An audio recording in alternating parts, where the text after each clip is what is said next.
Talofa lava, you're listening to Pacific Waves from RNZ Pacific, o Loingo o Susana Suisuiki.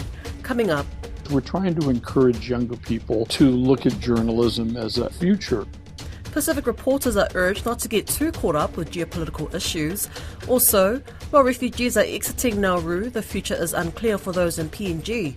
And later on, there's been such a change in attitude across our entire community. It's Men's Health Week. How well are our Pasifika men looking after their health? The editor of the Marshall Islands Journal, Giff Johnson, is urging Pacific journalists not to be swayed by geopolitical narratives and to stay true to reporting stories that affect people in their daily lives. Starting today in Maturo, Mr. Johnson, who's also the co-founder of the Pacific Media Institute, is hosting Pacific journalists and media trainers for a workshop and summit on democracy. Increased competition between the United States and China in the Pacific has dominated headlines and political discourse over the past few years, but Mr. Johnson says while it's important to stay on top of such developments, they're far removed from the day-to-day realities of island living. Koroi Hawkins spoke with Giff Johnson about reporting in today's geopolitically charged Pacific region.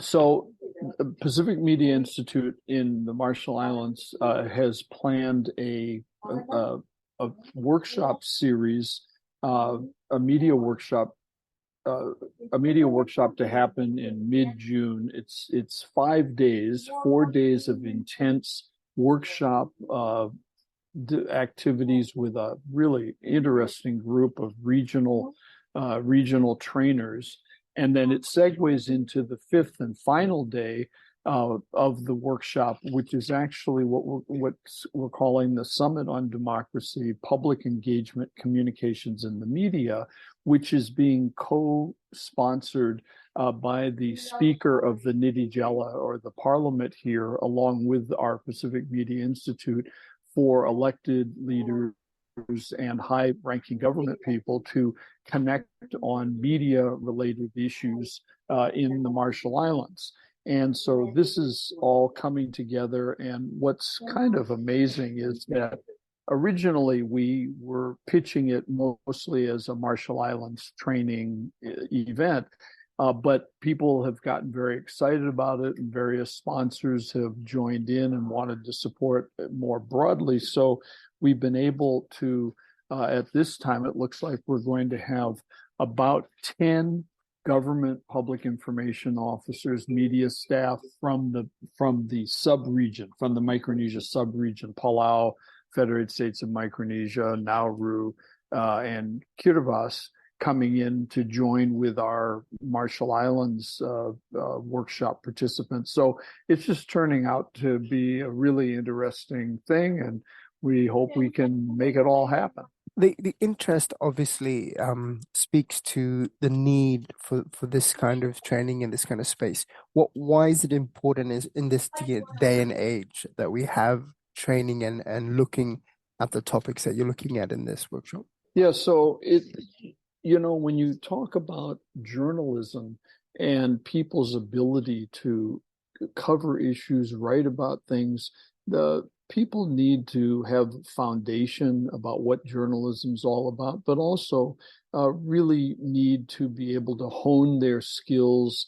And we're bringing in the trainer team that we've got is coming from around the Pacific, and these are folks who are at the top of their media careers, and they're folks with 20 or 30 or more years of media experience. And I think that experience in a workshop setting with younger people is really, really fabulous. And one of the things we found out, the Pacific Media Institute found out last year when we ran a media workshop called Learning to Tell Your Pacific Story, was that there was, we combined a group of working journalists with students, because we're trying to encourage younger people to look at journalism as a future.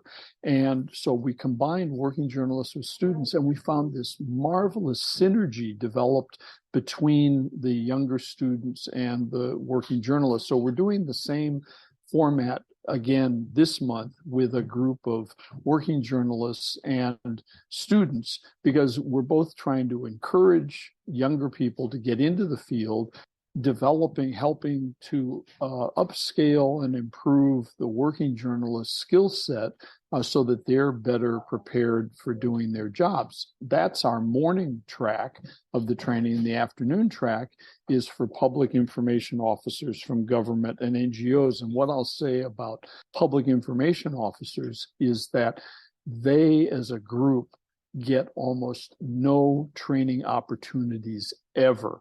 And the possibility for professional development is so limited for people in government public information office jobs.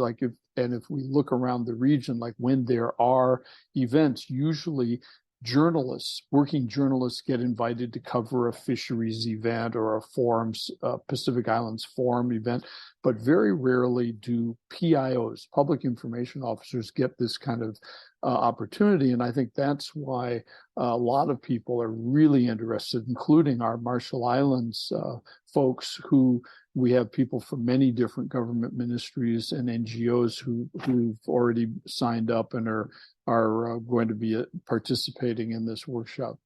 I want to circle back to your comment about like telling your Pacific story to sort of wrap this conversation up. And with all of the spin, we've heard of Corvus, we know about the geopolitics, the posturing, the positioning on the Western side, on the Chinese side. How do you, like, what does that mean in terms of like, from a journalist perspective, as sort of your role in cutting through all of this?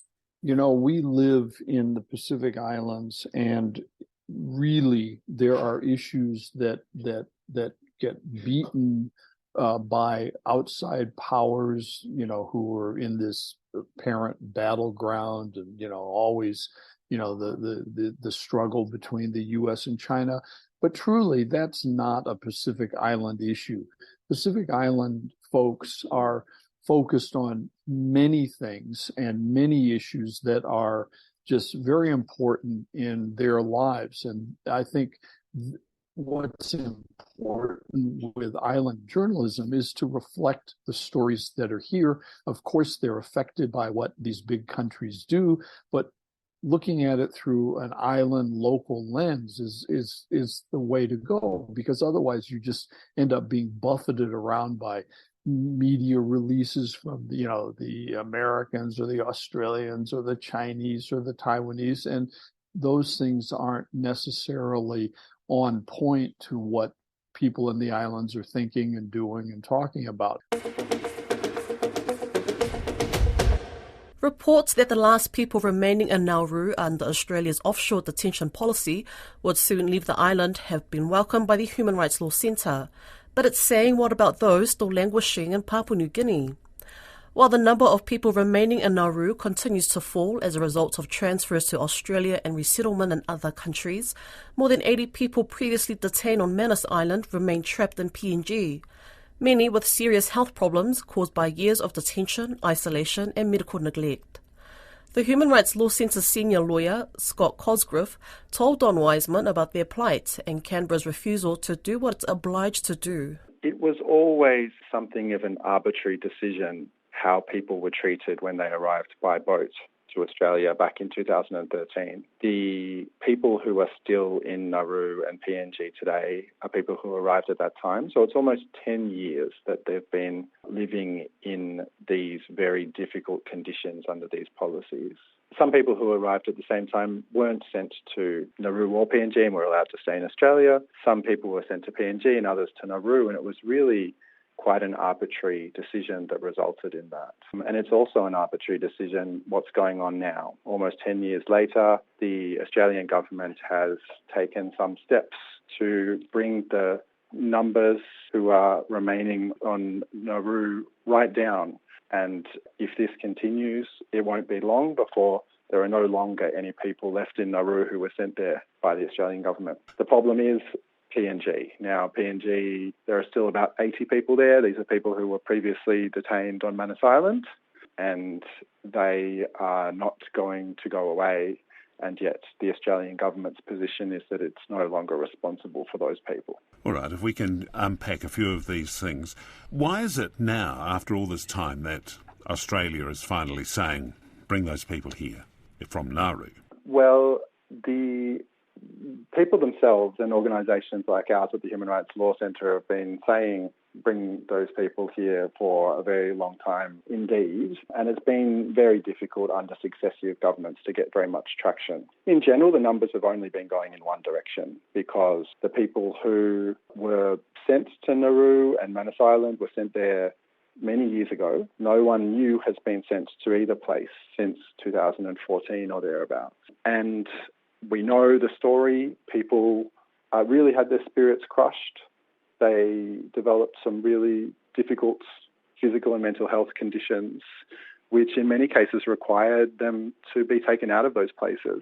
People were, according to some doctors' reports, really hours or days away from losing their lives if they weren't brought to a place where they could get necessary medical treatment. And that meant it's been quite regular over the years for people to be brought to Australia for medical treatment. Alongside that, you've had agreements with other countries. Australia's position is that people can't settle in Australia, and yet it's also been very clear that neither Nauru nor PNG is a suitable place either. So there have been a range of arrangements made with other countries. People might remember an agreement that was made with Cambodia many years ago in 2016. Almost 7 years ago now, an agreement was made with the United States to take some of the people who'd been in Nauru and PNG. And most recently, of course, an agreement between Australia and New Zealand to do the same. So that has led to the numbers of people steadily coming down over the years. But there's a fundamental problem alongside all of this, which is that the numbers of people needing a solution in the form of a safe and secure place to rebuild their lives have always been larger than the number of places that exist under these agreements. There's been no indication as to why the coalition government is continuing to ignore PNG in this way. It certainly doesn't make an awful lot of sense if you look at the reality. What happened in 2001 is that the then Home Affairs Minister, Karen Andrews, announced with her counterparts in Papua New Guinea that the job was done, that the agreement was over, that Australia and Papua New Guinea were no longer going to have this arrangement whereby people who arrived by boat in Australia would be sent to PNG. And look, that seems a sensible enough situation given what a failed policy it was. The problem is that Australia walked away from that arrangement while there were still more than 100 people stuck in PNG who'd been sent there. And it was always a denial of reality to say that those people could have normal lives remaining in PNG, or that those people hadn't, from the day they arrived, been entirely under the control of the Australian government. It's clear that Australia has been responsible for their safety and for their future since the day they arrived, and that continues to this day, irrespective of what announcement might have been made on paper in the past. This week is Men's Health Week, an international campaign to raise the awareness of preventable health problems, whether that's physical or emotional, and encourage early detection and treatment of disease among men and boys. In New Zealand, the average life expectancy of males is 4 years less than females. The life expectancy for Pasifika men is 74.5 years, compared with about 80.3 for their non-Pacific counterparts. Earlier on today, I spoke with psychiatrist Dr. Siale Foliaki about the significance of the week for Pasifika males, particularly in the space of mental health. Over the past 20 years, Dr. Foliaki has been a key figure in establishing several Pacific mental wellbeing services in the county's Manukau region. Malolele, Dr. Foliaki, how open are Pasifika men when it comes to their health? I think it's changing. My experience of Pasifika men is that they are really, there's been such a change in attitude across our entire community, and I think that for Pacific men as well, we're shifting in terms of our own ability to talk about our emotions, label our emotions, and the stigma associated with mental health. I think it's decreasing in all communities, including the Pacific community. Do you think with the stigma, it's derived from cultural taboos or? Yeah, absolutely. Yeah. Absolutely it does. And I think historically, if you live in very tight communities where everybody knows everybody, mental health issues, they are seen as, historically, as, sort of some sort of break of tapu, historically, and some sort of spiritual engagement. That means that, the person that's been, that's mentally unwell, the cause of that is a result of some things they've done wrong, essentially, and so it gets constructed that way. And what I believe and what I know to be true is that there are a lot of forces at work that lead to people having emotional and mental health difficulties, and those difficulties don't represent.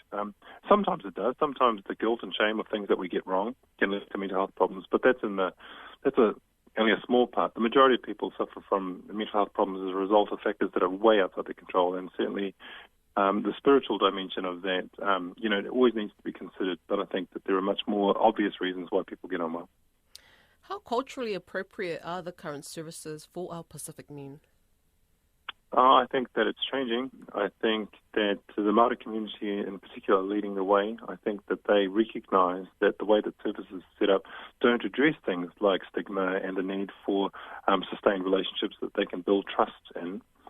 And, some of their traditional beliefs, some of the more positive traditional beliefs, because not all traditional beliefs are positive, but some of the, the positive traditional beliefs about not treating the individual, but treating the entire whānau community, and for us, treating our ainga and our families as part of the solution to the individual being unwell. Often all of that is really, really relevant, and I think that Western-based services can often focus too much on the individual. But I do think that that's changing, with Mason Jury's ideas about the whare tapawha and the whanawhale. I think that Polynesian society recognises that, help an individual be well. There's a whole lot of, there are family things and wider social things that need to be addressed. It's election year. What more could the government do to provide more support in terms of mental health for the Pasifika community? I think the funding that's been made available to improve the support, the number of people that are actually working in mental health and improving the quality of the service model. I think the money is available.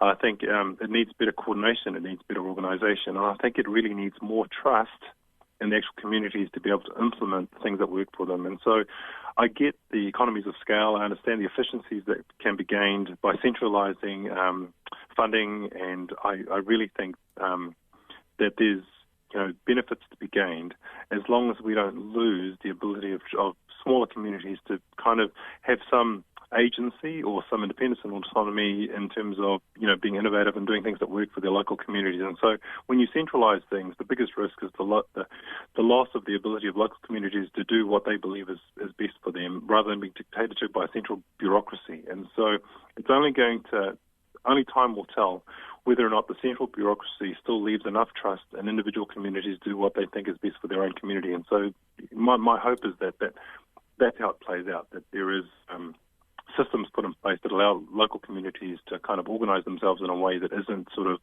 too driven by a central ideology. What's your message to men who are struggling right now? Oh, look, just in brief, I watch my older siblings when we return home to Tonga. It's like they get charged. It's like a cell phone with a battery pack. There's something about the relationships that we have back home in the islands that really integrates and makes them come alive.